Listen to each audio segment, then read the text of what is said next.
a todos que se encontram connosco, bem-vindos. Ao longo da próxima hora iremos apresentar-vos a iniciativa Um PRR para a Diabetes, que tem estado a ser desenvolvida pela APA em parceria com a Novo Nordisk e com o apoio e consultoria técnica da Moai Consulting. E hoje também contamos com a preciosa parceria e colaboração da Agência para a Investigação Clínica e Inovação Biomédica, a AICIB, que se juntou a nós também para nos ajudar neste exercício que resulta, como vão poder ver também, do trabalho que tem sido feito pela iniciativa Um PRR para a Diabetes. A iniciativa Um PRR para a Diabetes tem como objetivo, grosso modo, apresentar uma proposta concreta de reconstrução da resposta a esta doença, que tem uma alta prevalência e incidência em Portugal, e sobre isso iremos já de seguida ter uma apresentação por parte do João Diogo, da Moai Consulting, que irá apresentar aquilo que foram as principais conclusões do Steering Committee e da Task Force constituída para o efeito para esta iniciativa. Logo de seguida teremos a apresentação pela Isabel Carvalho Oliveira e pelo Afonso Duarte, da AICIB, que irão partilhar connosco as oportunidades de financiamento que existem a nível europeu e que, de alguma forma, derivam também daquilo que são algumas das propostas que, como vão ver, estão patentes neste plano de reconstrução para a diabetes. Este plano de reconstrução foi apresentado no dia 26 de dezembro, e está neste momento em discussão pública, em consulta pública, e todos aqueles que queiram contribuir para o enriquecimento deste documento que gostaríamos de submeter ao novo governo, ao novo ministério, depois do dia 30, sintam-se à vontade, e o João Diogo já vos irá dar as instruções correspondentes a isso mesmo. Sem mais delongas, depois destas apresentações, seguir-se-á um momento de perguntas e respostas. Como sabem, tem a caixa do Q&A, onde poderão colocar as vossas questões, e qualquer um dos nossos oradores estará à vossa disposição para os esclarecimentos que seja possível transmitir-vos. Sem mais delongas, passo a palavra ao João Diogo, que nos vai apresentar então as principais conclusões do Plano de Reconstrução para a Diabetes. João Diogo, obrigado. A palavra é tua. Bom dia, só para confirmar, conseguem ver aqui a apresentação, correto? Correto. Ok, então, bom dia a todos, muito obrigado, Miguel, pela introdução. Estando aqui em nome da Moai, que foi, como o Miguel disse, parceiro técnico desta iniciativa, queria também reforçar aqui o agradecimento a todos os que nos estão a acompanhar pelo interesse que estão a dedicar a esta temática e que os faz estar aqui presentes nesta sessão. Cabe-me a mim, antes de passarmos para o tema central, que é de facto aqui o tópico dos possíveis financiamentos nesta área, fazer só aqui um pequeno enquadramento do que é que foi também o processo e essencialmente o resultado desta iniciativa, que teve desde sempre, desde o primeiro dia, orientada por duas vertentes principais. Por um lado, nós queríamos contribuir, dar aqui um contributo objetivo para reconstruir aquilo que é hoje em dia o modelo atual de gestão da diabetes no nosso país, e em segundo lugar, e isso muito por força também deste webinar, estimular aqui alguma dinâmica de interesse e implementação de projetos inovadores que possam responder então às necessidades que nós identificamos. Esta iniciativa designa-se PRR para a diabetes, mas não parte apenas desta circunstância de termos um PRR mais amplo no país, e, portanto, não tem só que ver aqui com esta correlação entre a pandemia e o impacto que houve a nível da atividade assistencial na saúde. Isto foi um exercício de discussão e de pensamento muito objetivo que aproveitou, sim, este mindset de reconstrução setorial, que foi disputado pelo PRR, mas aqui a ideia era mesmo nós sinalizarmos oportunidades e necessidades concretas numa área que tem crónica discussão e crónica identificação de necessidades por um motivo muito simples, que é, como nós aqui também ilustramos nesta imagem, um, há números que estão associados à diabetes e à realidade que temos em Portugal que nos apontam claramente para a necessidade de se assumir esta resposta como uma das prioridades de saúde pública no nosso país. E para não ser aqui também muito exaustivo, aquilo que importa destacar em termos de ponto de situação é reconhecer que, de facto, Portugal, a nível da União Europeia, é um dos países com a prevalência mais elevada de diabetes, e estima-se que praticamente um terço da nossa população ou tenha diabetes ou esteja em risco de a desenvolver e, portanto, nós temos um horizonte que tem muitos doentes ainda por diagnosticar, muitos outros por controlar e muitos também que todos queremos evitar que cheguem a desenvolver a doença. E foi perante este cenário que partimos para o desenvolvimento deste plano, que contou, como o Miguel também já referiu, com 2 grupos de trabalho, e que, de uma maneira muito consensual, definiram para o plano que eu vou detalhar a seguir 3 objetivos muito concretos e fáceis também de assimilar. Portanto, o primeiro deles será nós termos menos pessoas com diabetes em Portugal. O segundo é garantirmos que há mais pessoas a aceder aos melhores cuidados de saúde, portanto aumentar aqui também o referencial e universalizar esse referencial de qualidade a nível da nossa rede de cuidados de saúde. E por fim termos melhores resultados em saúde. Portanto, são estes os 3 grandes pilares de tudo aquilo que foi depois o desenvolvimento do plano mais operacional.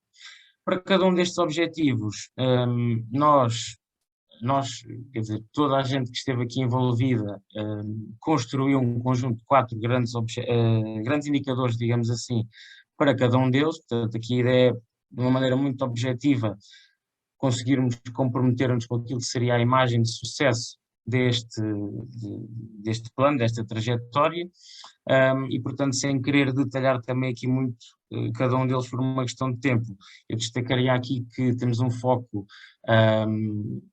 dado à dimensão da intervenção preventiva, às dinâmicas de colaboração multidisciplinar e de âmbito local, isto aqui falando à escala dos municípios, da colaboração com os ACEs, das unidades coordenadoras funcionais, mas depois também ligando aqui com uma outra dimensão muito referida ao longo do documento, que é a dimensão da capacidade digital, que temos ou não instalada na rede para dar resposta a estes desafios, e depois também a dimensão dos indicadores e mecanismos que nós temos enquanto equipas de saúde, enquanto sistema, para avaliar o desempenho de cada uma das unidades no terreno, quanto à resposta que conseguem dar a estas necessidades. Por fim, aquilo que depois se fez de toda a discussão que houve e todo o trabalho que foi desenvolvido, foi conceber essencialmente 15 linhas de ação, que depois foram agregadas em 6 áreas de intervenção principais, que vou tentar aqui também resumir de uma forma mais esquemática. Nós, em primeiro lugar, falamos desta necessidade que existe de fundo, que é de conseguirmos estratificar melhor a população em função do grau de risco que apresenta, tendo ou não diabetes ou pré-diabetes, e complementarmente de reconhecer que no terreno é preciso atuar também de forma segmentada e de certa forma também personalizadamente, de acordo com os vários perfis de população-alvo que nós temos e as necessidades de cada um desses perfis. Depois, o que se destaca é a importância de se apostar também na capacitação da pessoa com diabetes e pré-diabetes para a sua autogestão, quer da doença, quer dos estilos de vida, que já também se reconhece que está muito associada a esta dimensão de doença, mas sem esquecer que não basta capacitar a pessoa que tem ou não a doença. Para isto acontecer é também muito importante que se dê igual ou mais atenção até à capacitação das próprias equipas, dos profissionais e dos cuidadores, para que a gestão da pessoa com diabetes possa ser feita ao melhor possível. Portanto, aqui uma noção de que todos os agentes têm ainda margem para ser mais capacitados para melhorar então também os tais resultados que destacamos.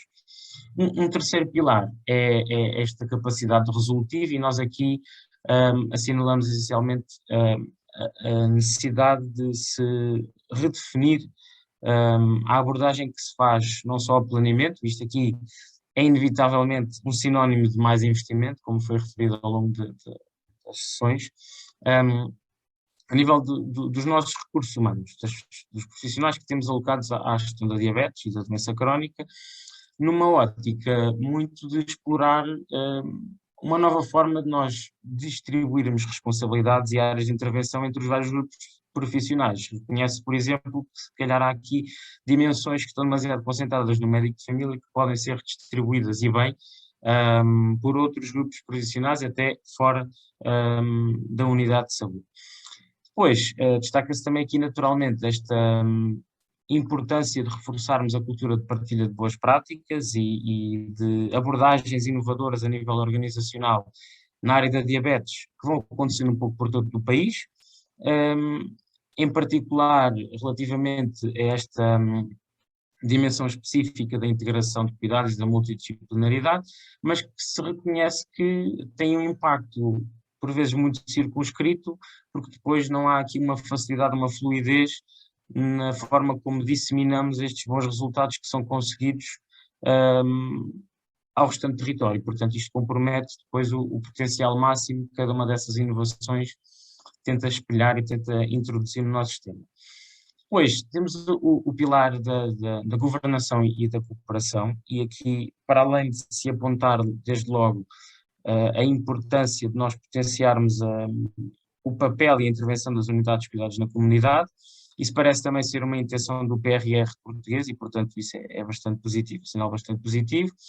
Mas vincamos também a mais-valia de se reformular a forma como a diabetes é gerida na comunidade, na sua globalidade. Ou seja, aumentando aqui também a esfera de responsabilidades e de atuação a uma escala que vai para além de portas das unidades de saúde e das equipas de saúde, considerando que há aqui parceiros que são fundamentais para melhorarmos esta resposta, e falando aqui novamente das autarquias, das IPSS, das associações doentes, etc., que têm de facto um contributo muito relevante a dar e têm esse interesse e essa predisposição atualmente para estarem mais envolvidos nesta nova forma de gestão. Uma outra área que, como disse há pouco, acolheu bastante discussão e que deve estar muito na base desta reconstrução de fundo, que é a questão da inovação digital. Nós, com o contexto da pandemia, ficámos todos muito mais despertos para este papel e para esta margem de atuação da telemedicina e da telemonitorização, mas a verdade é que estruturalmente ainda se identificam muitas coisas por otimizar, digamos assim, um caminho longo que há a percorrer dentro do sistema de saúde para que estas valências todas possam estar a funcionar em pleno. Uma das áreas críticas que se destaca aqui é as ferramentas que nós temos para gerir e partilhar a informação relevante em saúde, que possam depois suportar melhor decisão, melhor desempenho e melhor avaliação também, e que permitam desaguar então num dos objetivos principais que nós destacamos, que é os tais melhores resultados em saúde. Por último, mas de todo não menos importante, o pilar dos modelos de financiamento.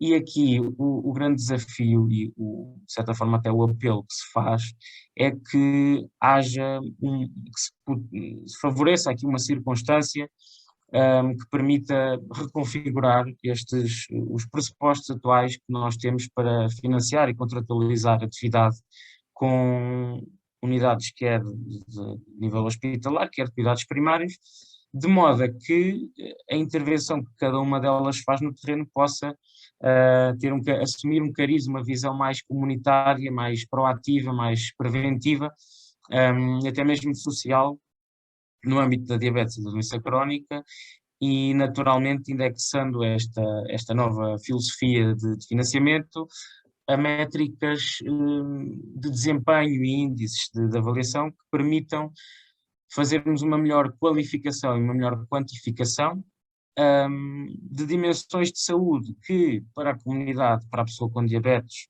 e para o cidadão no geral, são tão ou mais relevantes que a dimensão clínica que ainda hoje predomina naquilo que é aquilo que são as métricas da operacionalização da atividade assistencial e, portanto, faz-se muito este apelo com a nota de que, de facto, a diabetes deve ser assumida como uma doença social e que, portanto, este desafio, do ponto de vista da atividade assistencial, também só será melhor respondido se depois aquilo que nós usamos para avaliar o desempenho e a atividade que é feita no terreno permitir espelhar e dar margem para que as equipas desenvolvam mais essa vertente de atuação.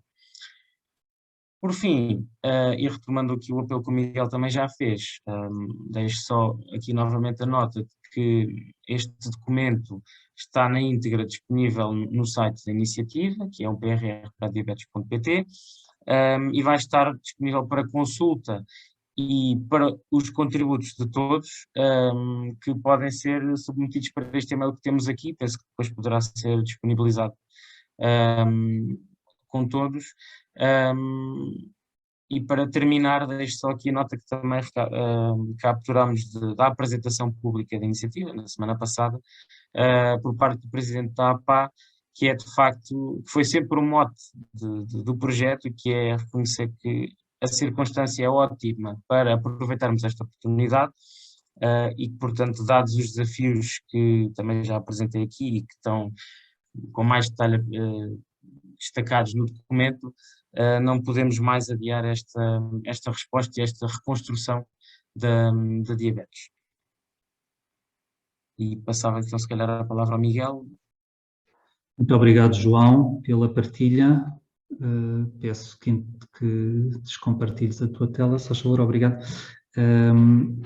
Como veem, este plano que foi desenvolvido por um conjunto de mais de 20 peritos e especialistas na área da saúde, entre profissionais dos cuidados primários, hospitalares, abrangendo todos os profissionais, médicos, enfermeiros, farmacêuticos, gestores, resulta numa proposta ambiciosa que vai para além daquilo que tradicionalmente são as fronteiras da área da saúde.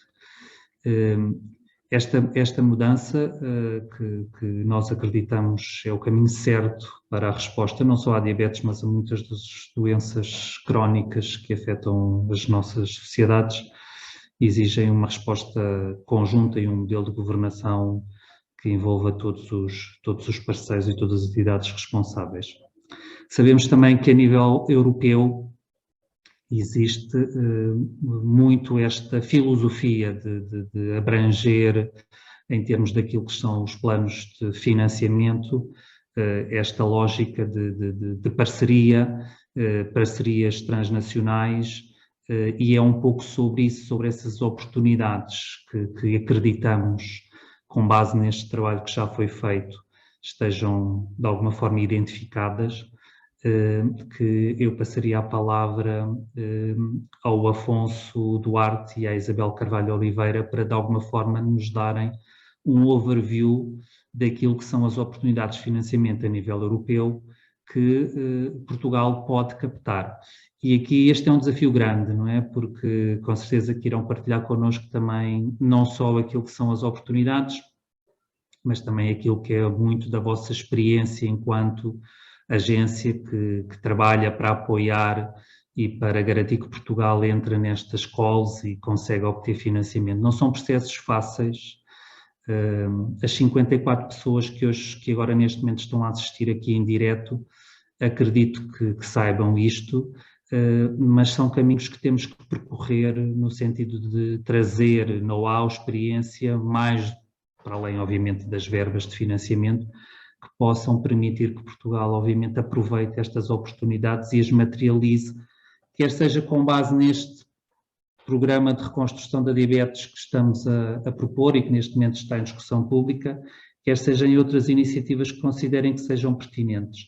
Mas há um caminho que devemos percorrer aqui e é nesse sentido que estamos a organizar este webinar e, portanto, sem mais delongas, passava a palavra ao Afonso Duarte, que eu penso que é quem vai iniciar, e depois à Isabel Carvalho Oliveira. Obrigado por estarem connosco. Bom dia a todos e antes de mais obrigado à APA e à MOAI por esta iniciativa. Podes só trocar ao contrário, Isabel? Obrigado.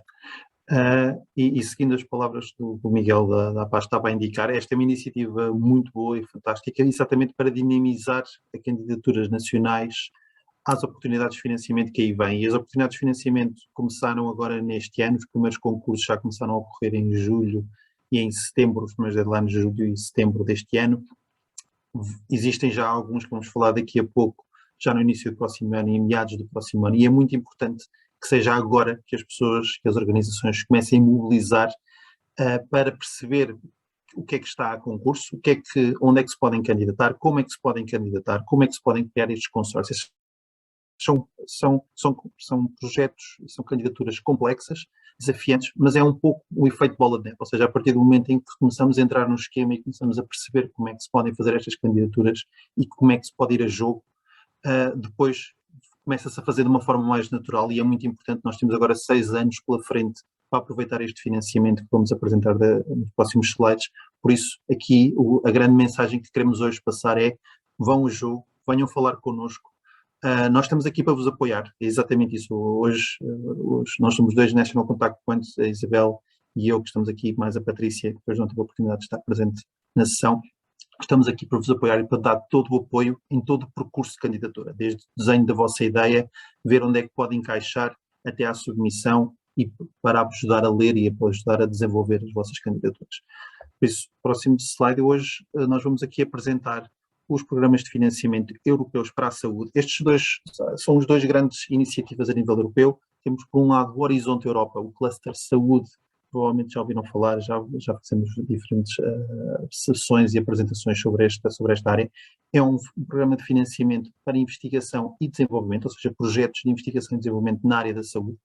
É bastante translacional e daqui a pouco vamos entrar em um pouco de detalhe. Por outro lado, temos o EU4Health, que é um programa europeu também de financiamento na área da saúde, mas mais na área do desenvolvimento e deployment de soluções. Estes 2 programas a nível nacional são acompanhados por organizações diferentes. Nós, os National Contact Points para o Horizonte Europa, estamos sediados na AICIB e damos apoio a estas candidaturas. Os colegas da GGS e da CSS dão apoio às candidaturas e à preparação das propostas do EU4Health.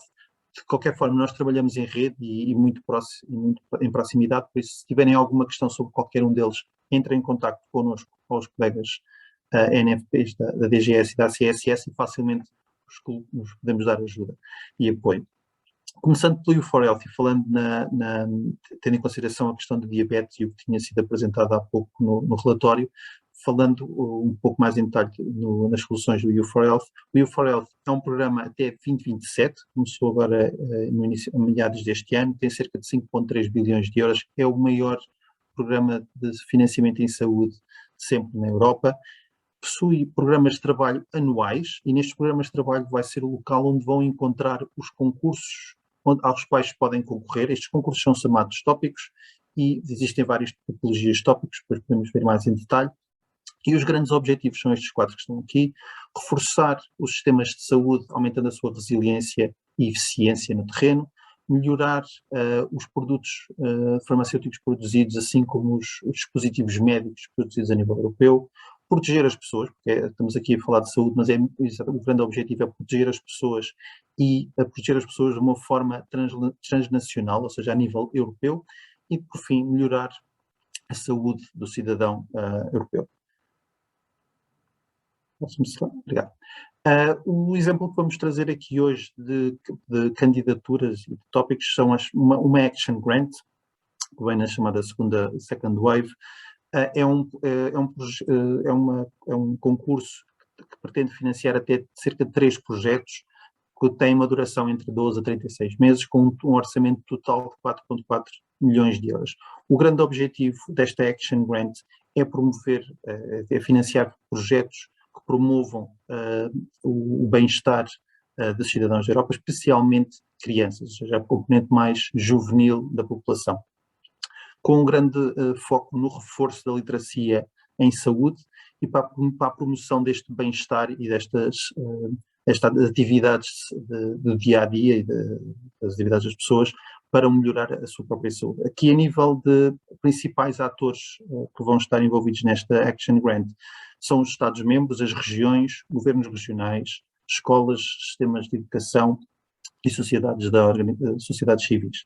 A nível de impacto, como o próprio nome indica, aqui o grande impacto desta Action Grant é reforçar a qualidade de vida das crianças e dos jovens a nível europeu, reduzir a incidência das NCDs e reduzir o impacto que os sistemas de saúde possam ter nas pessoas. Próximo slide. Passando agora para o Horizonte Europa. O Horizonte Europa, como estava a referir há pouco, é o programa de financiamento europeu para a investigação e desenvolvimento. Vai ocorrer entre 2021 e 2027, ou seja, temos mais 6 anos de concursos que estão a abrir. Próximo slide. Os grandes objetivos do Horizonte Europa, ou seja, a nível estratégico que a União Europeia pretende com este financiamento, estes são os 3 grandes objetivos: reforçar a presença da investigação e desenvolvimento tecnológico europeu a nível global, ou seja, o desenvolvimento do European Research Area, o ERA, reforçar esta capacidade também a nível de inovação e competitividade e criação de emprego a nível global, ou seja, todas as ações, todos os financiamentos que sejam feitos no âmbito do Horizonte Europa serão para reforçar a competitividade a nível global e, por fim, devolver, se assim se pode dizer, aos cidadãos o dinheiro que foi investido a nível europeu para melhorar a sua sustentabilidade e o sistema socioeconómico europeu. Assim. Como é que o Horizonte Europa está distribuído? Hoje não vamos entrar em detalhes nestes pilares todos, provavelmente já viram esta imagem várias vezes. O que vou focar aqui é dentro do pilar 2, ou seja, neste pilar mais azul claro, que são os Global Challenges in European Industrial Competitiveness. O pilar 2 inclui os grandes desafios de competitividade europeus e pretendem, é um pilar estratégico onde a Comissão Europeia definiu grandes áreas, chamados clusters, onde se inclui aqui a área da saúde, está ali indicado com 8,3 bilhões de euros de financiamento, grandes áreas estratégicas onde a Comissão vai investir em concursos muito específicos para resolver bottlenecks que identificou ao longo dos anos. E hoje estamos aqui para falar deste pilar. Próximo slide. Próximo. Este slide, temos um programa de trabalhos neste momento que ocorre entre 2021 e 2022. Definiram 6 grandes áreas de intervenção e estas 6 áreas de intervenção vão nos acompanhar durante o percurso do Horizonte Europa dentro do Cluster de Saúde.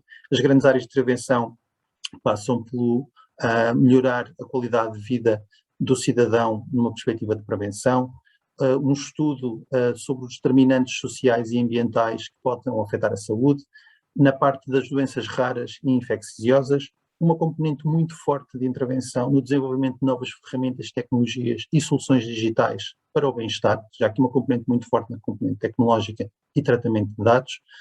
E, por fim, algo que também é muito importante e que o João Diogo há pouco também estava a referir, que é o reforço e a sustentabilidade dos sistemas nacionais de saúde. Como a Comissão costuma dizer, não se está à espera de uma revolução dos sistemas nacionais de saúde, mas sim de uma evolução dos sistemas de saúde. Isto é muito importante para dar um novo feedback à comunidade. Para isso, vamos ter programas de trabalho. Estes programas de trabalho são bienais, vão surgir de 2 em 2 anos, provavelmente já alguns de vocês já tiveram a hipótese de ler, podem fazer o download do PDF, podem ir às páginas do Funding Antennas ver este documento. Aqui vão aparecer os concursos que serão top-down, ou seja, a Comissão estrategicamente definiu quais são as áreas que vão financiar e depois vocês o que veem é quais é que são aqueles tópicos, concursos, onde poderão encaixar o vosso projeto. Próximo slide.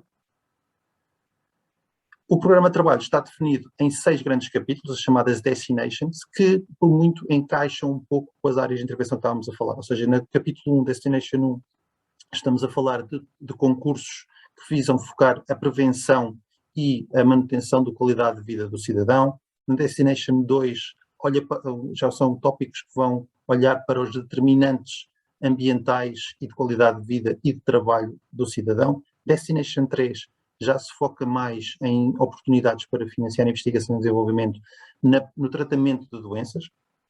Destination 4 e 5 já são um pouco mais tecnológicas, com a 4 a procurar projetos que visam inovar e melhorar a qualidade dos sistemas de saúde a nível europeu. Destination 5, desenvolvimento de novas ferramentas e tecnologias digitais de saúde, ligadas à saúde, com um foco muito grande na componente de dados. E, por fim, a Destination 6, que visa focar projetos de investigação e desenvolvimento na área da indústria, ou seja, que reforçar a presença da indústria a nível global, a indústria europeia de saúde a nível global, e que esta seja bastante presente.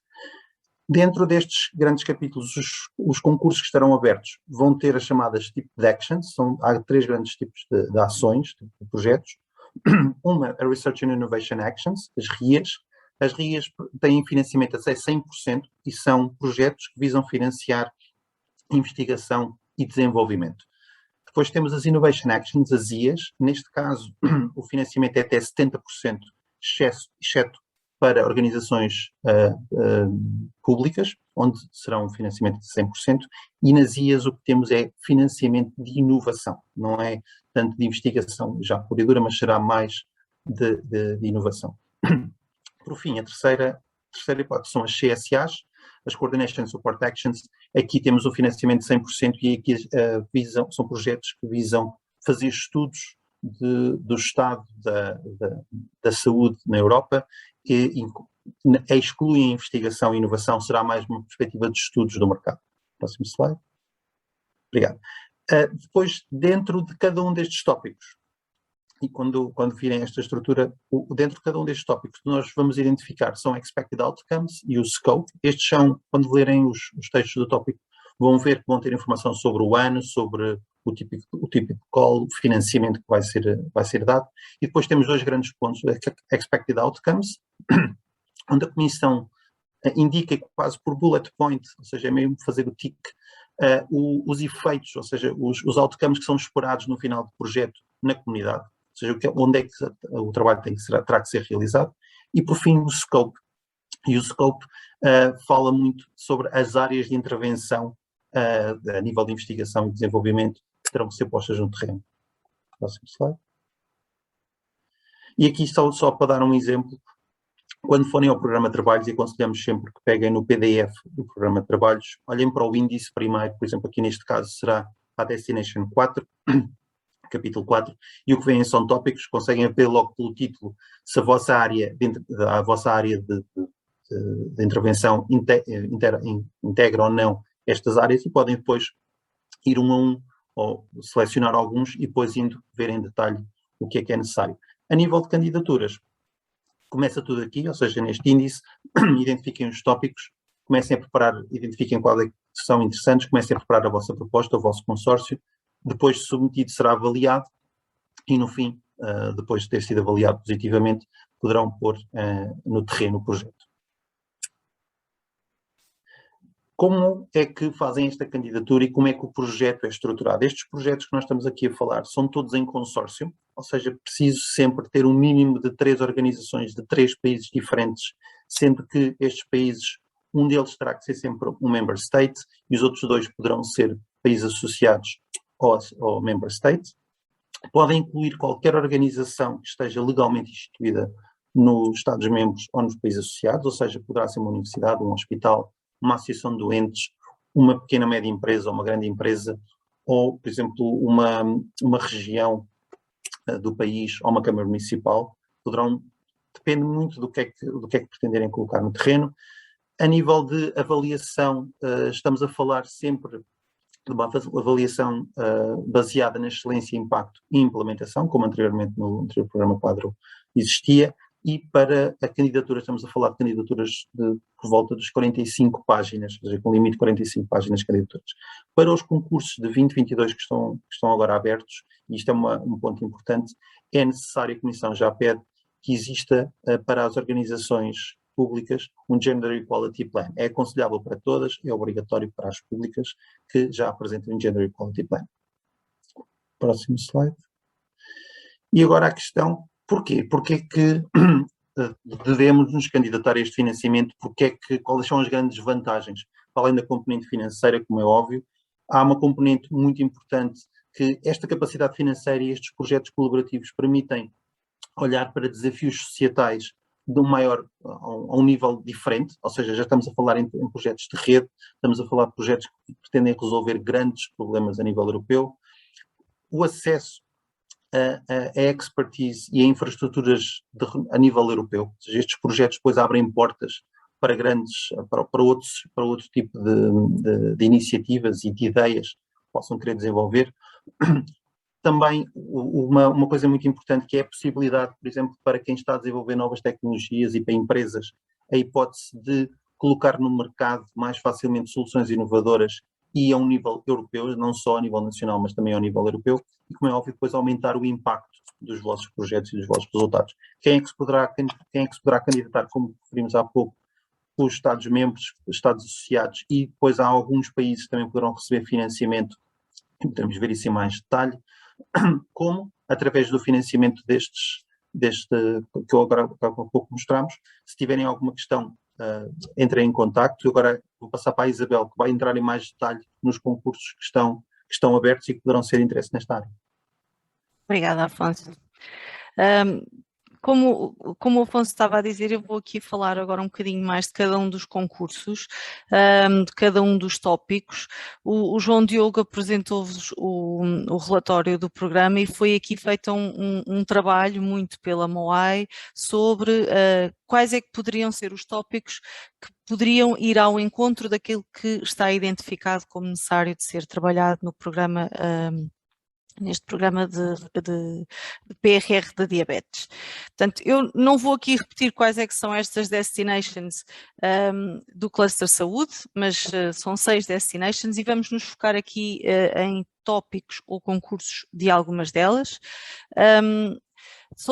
As duas primeiras são da Destination 1, portanto a Destination mais virada para a promoção da saúde e prevenção da doença.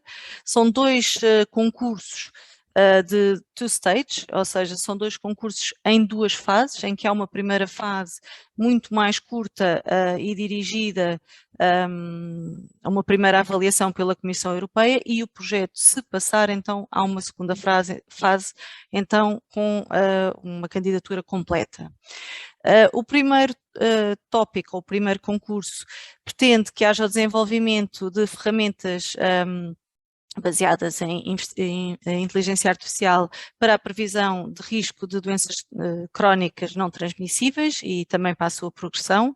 Portanto, aqui o que se pretende é a utilização destas ferramentas de inteligência artificial que possam prever o desenvolvimento destas doenças crónicas, mas também monitorizar estas doenças crónicas. Aqui ter-se-á que utilizar vários tipos de dados de saúde.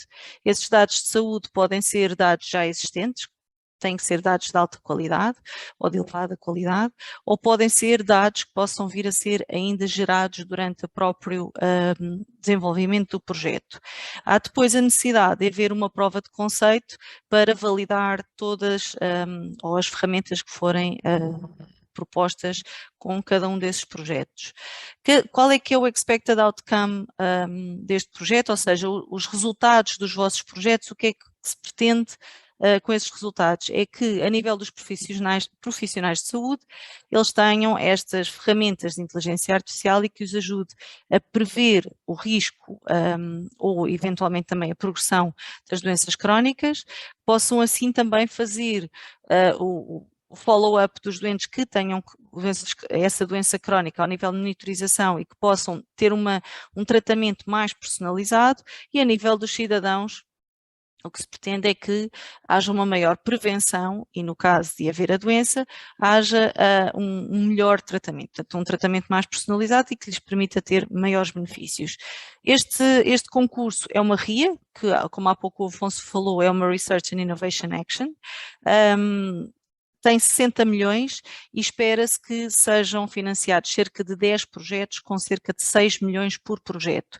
Este valor é o valor que a Comissão considera, aliás, é um valor dito pela Comissão, mas que pode um projeto ter um valor muito mais alto ou muito mais baixo.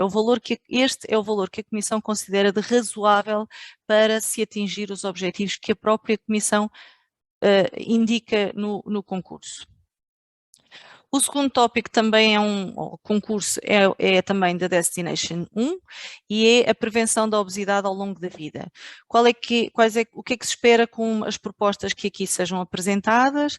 É que se conheça melhor quais é que são as vias biológicas que possam conferir suscetibilidade para o aumento de peso ou que, por outro lado, possam proteger ou serem protetoras desse aumento de peso.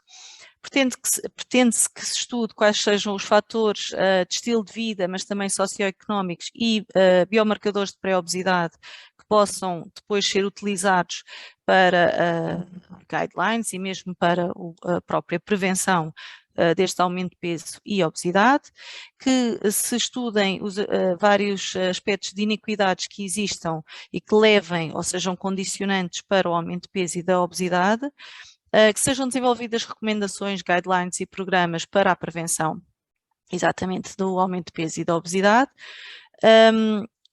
sejam desenvolvidos pilotos que permitam avaliar a efetividade das medidas que sejam aqui propostas com estes projetos e que seja desenvolvido um sistema de monitorização com indicadores que sejam robustos e relevantes para monitorizar as populações a este nível da obesidade e do aumento de peso. Os expected outcomes destes projetos é que se conheça melhor quais é que sejam estas vias biológicas e, portanto, seja mais fácil de atuar. Ao nível dos profissionais de saúde, entidades reguladoras, etc., que tenham acesso a estas guidelines que são baseadas em evidência e que, portanto, possam definir melhor estratégias de prevenção e recomendações para a população, portanto, de forma a diminuir a prevalência da obesidade ou do aumento de peso e, consequentemente, também os próprios cidadãos também poderão ter, têm têm uma saúde melhor, mas também poderão ter acesso a serviços e ferramentas que lhes podem ajudar no seu dia-a-dia, nas decisões que possam ter, de maneira a evitar, a prevenir o aumento de peso e a obesidade, portanto, terem opções mais saudáveis. O terceiro tópico ou concurso que foi visto que poderia contribuir para alguns dos pontos identificados no relatório da diabetes é da Destination 3. Neste caso é um tópico de single stage, ou seja, logo à partida tem que apresentar a candidatura, a proposta completa. É um tópico de 25 milhões, espera-se o financiamento de 3 projetos com cerca de 10 milhões. Logo aqui vem, por exemplo, as contas não batem logo certo. Portanto, isto é uma ideia do que a Comissão diz que cada projeto poderá ter. Este tópico, o que é que pretende é diminuir a incidência de doenças não transmissíveis em jovens e adolescentes e para tal eles usam uma definição de jovens e adolescentes a nível de idades que é da OMS, em que diz que os adolescentes estão entre as idades de 10 e 19 anos e os jovens entre os 15 e os 24. Portanto, aqui o que se pretende é que haja investigação de forma a que sejam desenvolvidas estratégias ou intervenções que possam prevenir ou reduzir o impacto destas doenças não transmissíveis, e aqui um ponto muito importante é, até porque este tópico é financiado pela Global Alliance of Chronic Diseases, isto é para reduzir ou diminuir o impacto dessas doenças nos low and middle income countries ou, no caso de high income countries, nos países europeus, tendencialmente são, em populações vulneráveis. Portanto, aqui é uma especificidade concreta. O que se pretende então é que haja estas intervenções baseadas em evidência que possam promover estilos de vida saudáveis e que possam, consequentemente, reduzir a incidência de doenças crónicas e as multimorbilidades.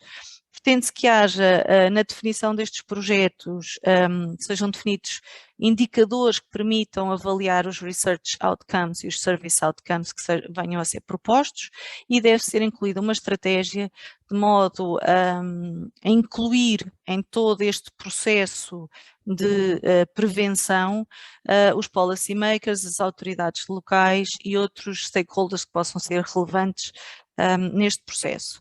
Portanto, quais são os expected outcomes dos projetos aqui financiados? É que os profissionais de saúde possam usar estas guidelines e estas estratégias de prevenção para diminuir a incidência, de forma a diminuir a incidência destas doenças não transmissíveis nos países de low and middle income countries ou nas populações vulneráveis dos países de high income.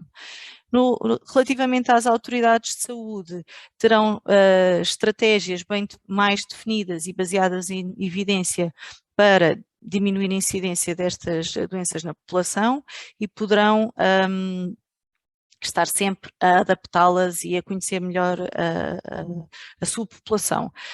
Relativamente aos investigadores, aos profissionais de saúde, ao conhecerem melhor estes fatores que influenciam não só o onset destas doenças não transmissíveis, mas também a forma como a população ou os doentes possam reagir a estas medidas de prevenção, poderão também sempre ajustar as estratégias a serem definidas.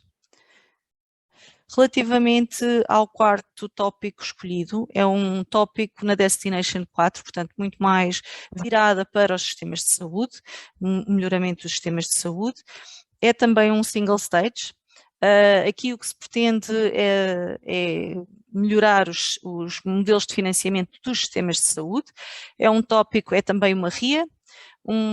Pretendem-se financiar, ou esperam-se financiar, cerca de 6 projetos com cerca de 5 milhões de euros. O total deste concurso são 30 milhões de euros. E aqui o que se espera é que as propostas apresentadas apresentem novos modelos de financiamento dos sistemas de saúde, novos modelos que permitam financiar várias iniciativas ao nível da prevenção e promoção da saúde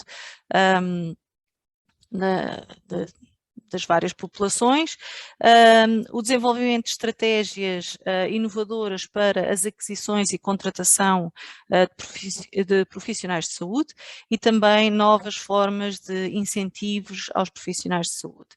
Portanto, quais é que são os expected outcomes, neste caso, dos projetos deste concurso, é que os decisores políticos e os legisladores possam ter acesso a novas formas, novos mecanismos para financiamento dos sistemas de saúde, que permitam também ter alguma flexibilidade a nível de budgets, dos orçamentos, permita ter novas estratégias de cativação, de atração de profissionais de saúde, mas também os incentivar e melhores formas de remuneração, e que todo este processo, todos os próprios sistemas de saúde se tornem cada vez mais equitativos.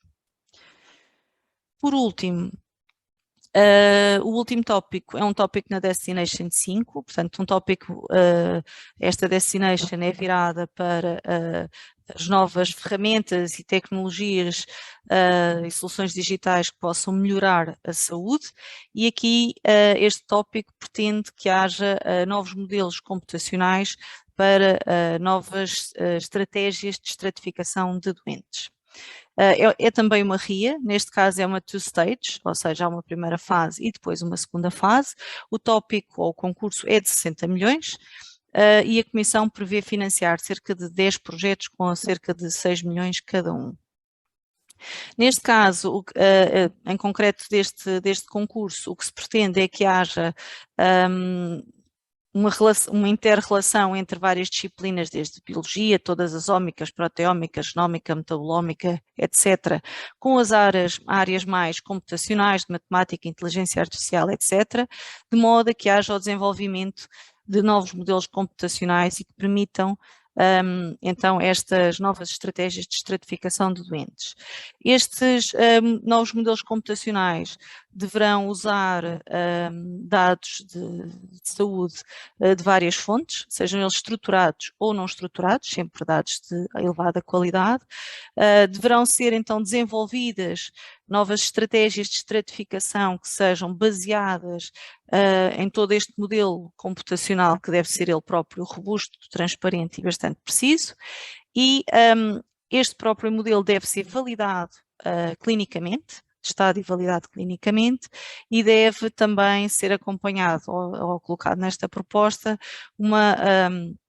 a forma como é que todas estas estratégias são feitas, ou como é que é feita a utilização destes modelos computacionais.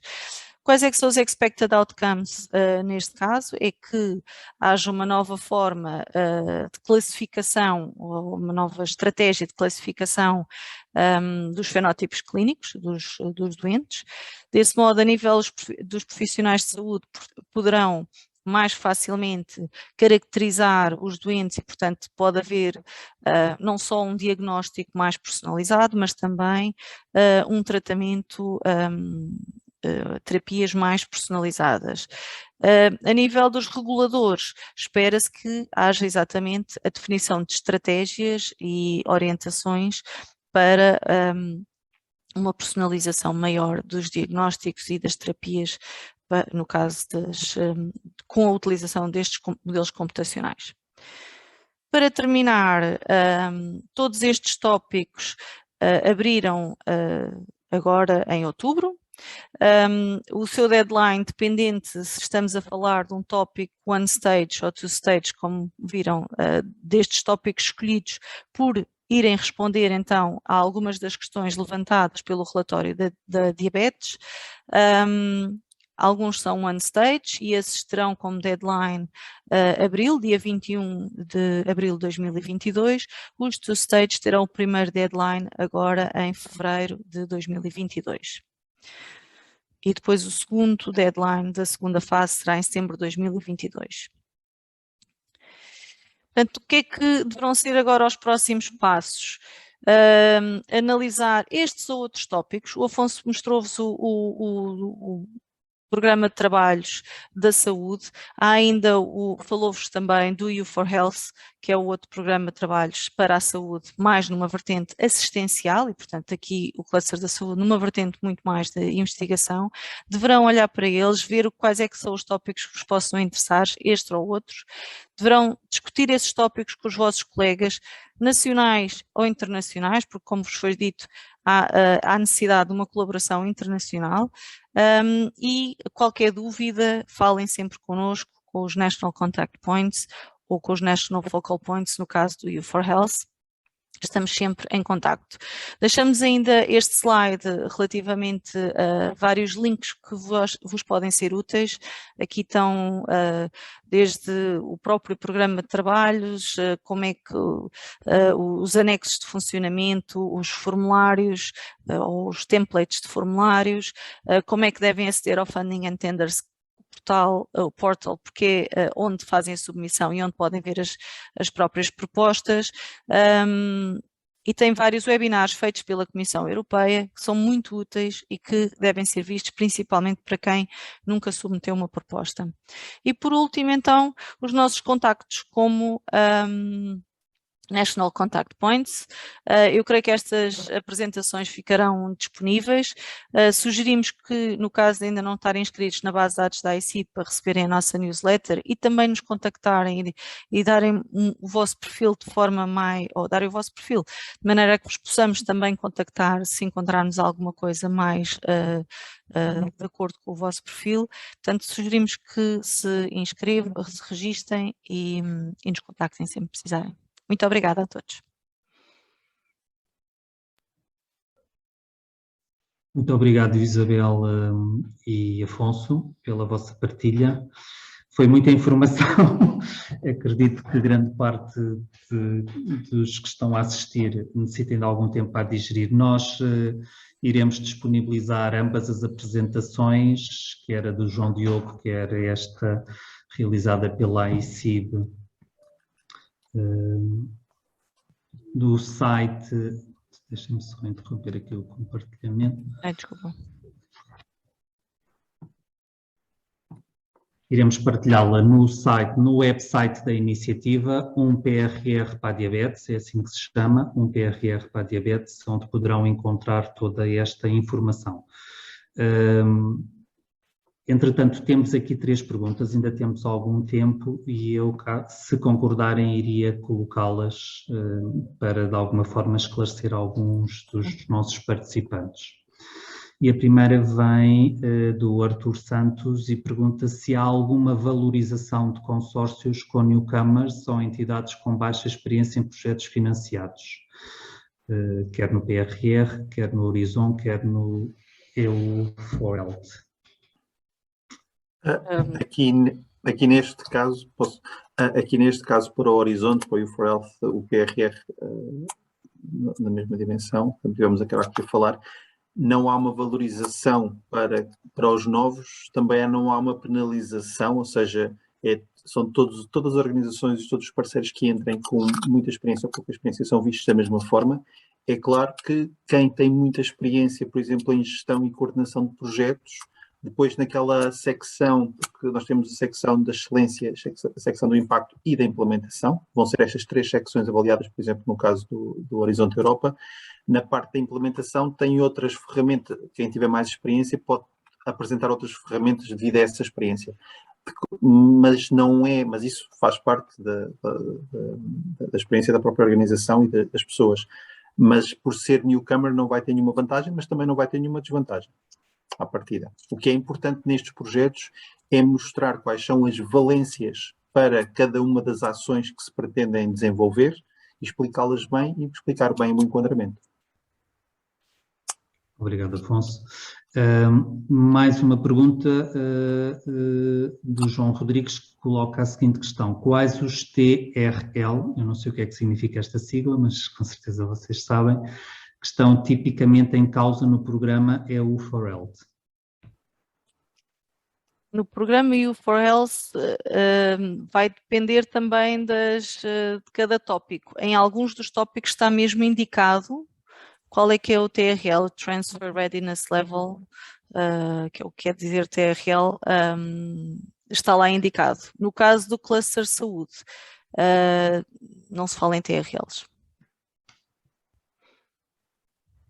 Mais uma pergunta, atendendo às prioridades definidas no PRR, penso eu que será no PRR da diabetes, poderá um projeto intervir, contemplar eixos de ação de 2 ou mais áreas?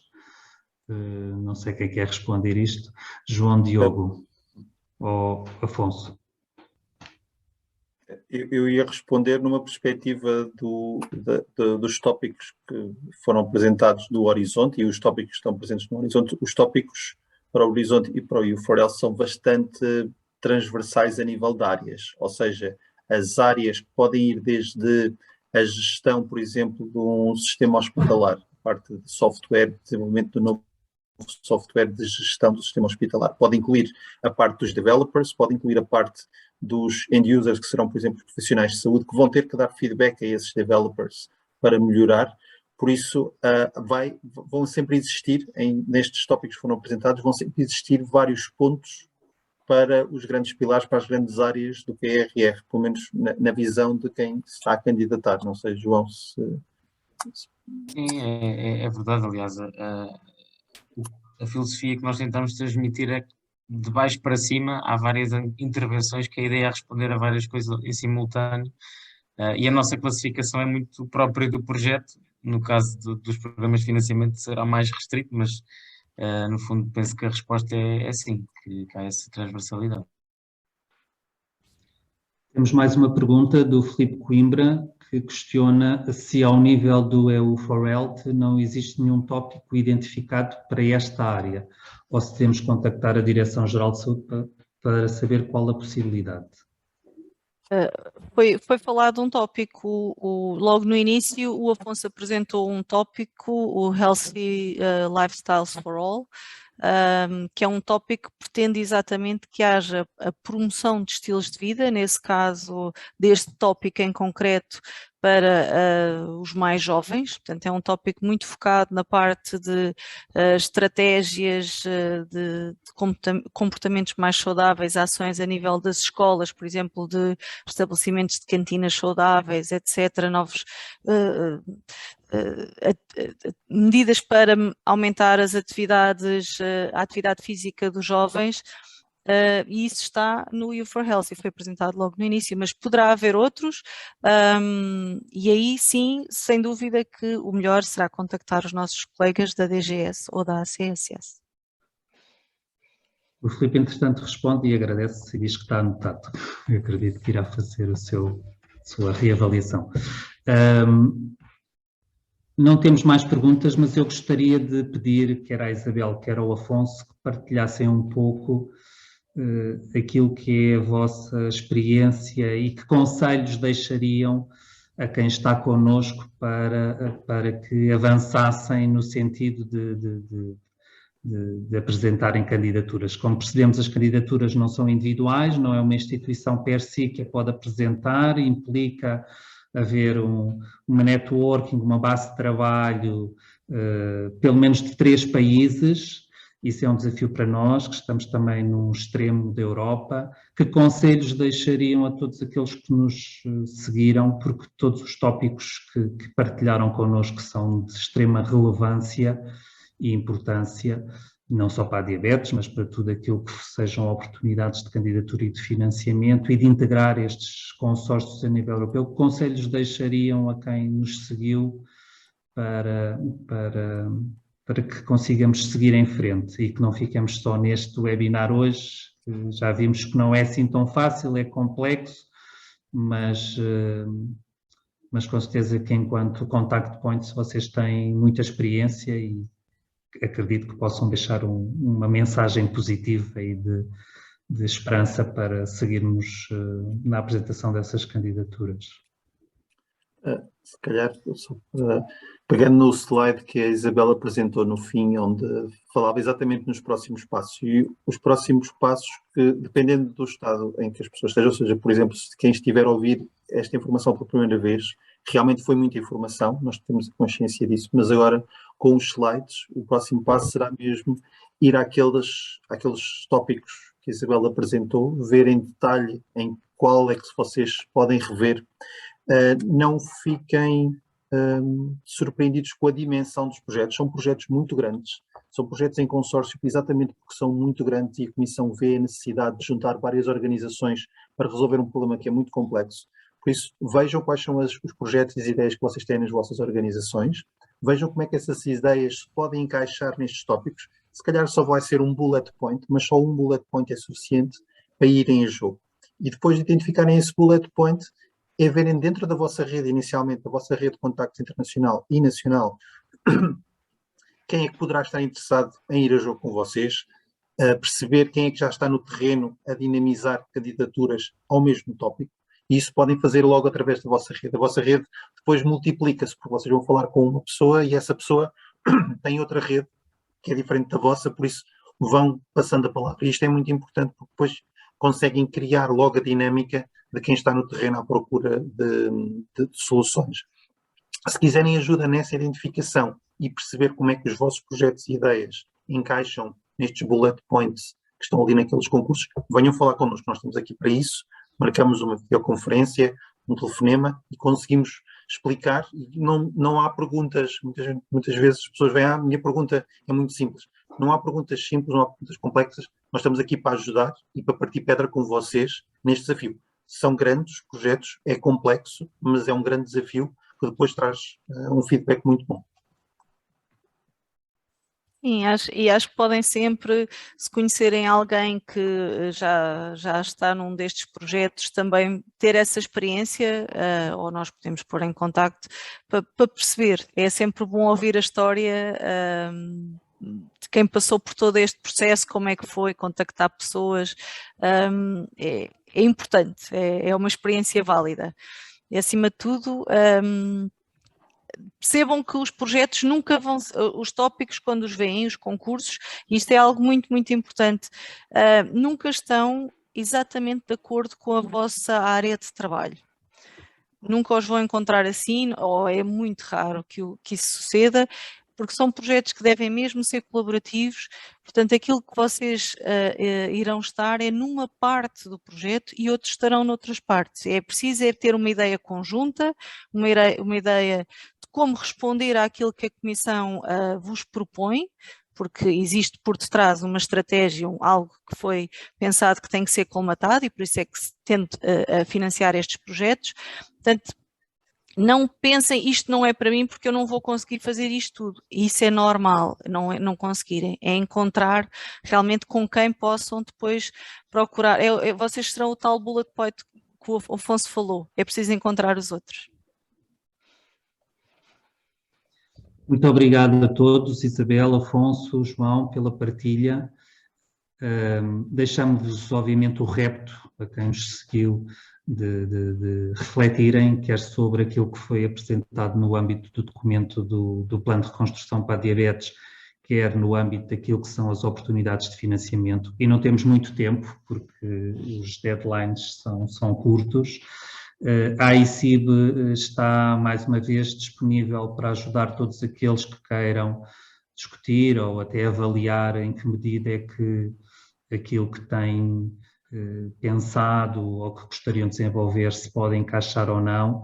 Penso que também em termos de abrir ou permitir contactos com outras networks internacionais, penso que a AICIB também poderá eventualmente ajudar nessa ótica. Para quem não tem essas networks ainda e que quer avançar, o desafio fica lançado. Gostaríamos muito também de deixar, obviamente, do lado à parte toda a disponibilidade para apoiar e para suportar qualquer necessidade de esclarecimento que venha a ser necessária.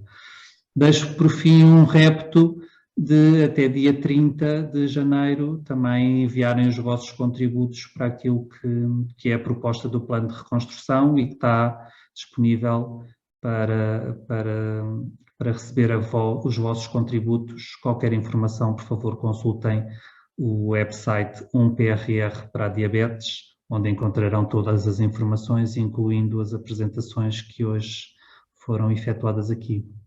A todos mais uma vez muito obrigado. Isabel, Afonso e João, foi um prazer estar convosco. Até breve.